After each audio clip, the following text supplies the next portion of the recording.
They say a passport is just a piece of paper. But in the 21st century, it's something closer to a soul. And across the world, that soul is being revoked, quietly, legally, and without appeal. Not for crimes, not always for terror, but often for who you are, or who they say you are. This is the story of the new exiles. Citizens, until they weren't. Spark. In Assam, India, Rahima Khatun wakes up to barbed wire. She's lived in the country all her life, paid taxes, voted, watched her children grow. But the National Register of Citizens says she doesn't belong, so now her name is missing. And she is nothing. She's one of nearly 2 million people stripped of citizenship on paper, mostly Muslims. No war, no trial, just silence from the sky. I was born here, she says. What more must I prove? Across the world in London, a woman named Shamima Begum pleads her case. She left for Syria as a child, radicalized, naive, and lost. Now, at 24, she sits in a refugee camp while Britain erases her name. Her voice breaks through grainy video. Am I not still British, even now?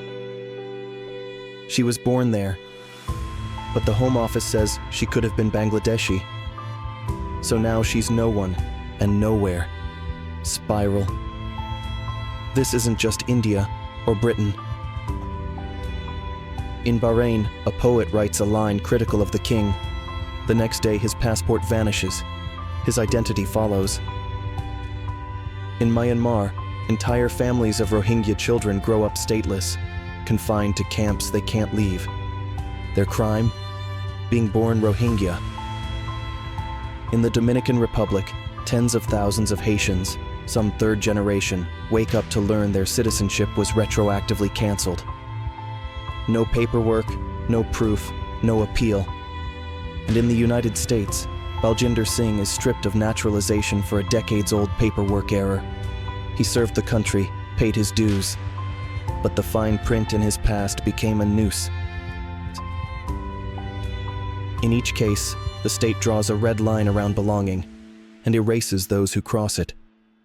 Shift. The idea of citizenship was meant to protect, a covenant between person and state, a promise. But now, it's a tool, a lever, a leash. You are a citizen, they say, until we decide you are not. The rise of revocable citizenship marks something deeper: fear as policy, control as identity. And what begins at the margins, against refugees, dissidents, the poor, never stays there. Laws pass quietly, exceptions become precedents. And eventually, anyone might fall outside the line. Statelessness is no longer just a humanitarian issue. It's becoming a strategy. Signal. Over 10 million people live without citizenship today. No passport, no country, no legal name. Many more are one policy away. From South Asia to the Caribbean, the Middle East to the West, the message is spreading. Citizenship is conditional. But across borders, people are fighting back.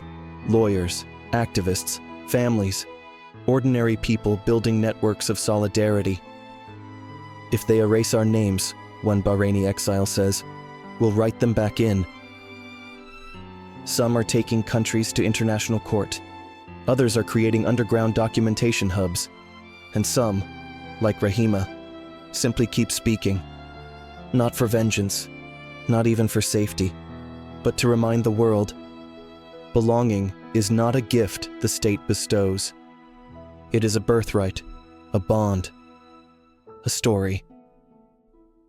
And stories once told cannot be deleted. This is the signal. Now you see it.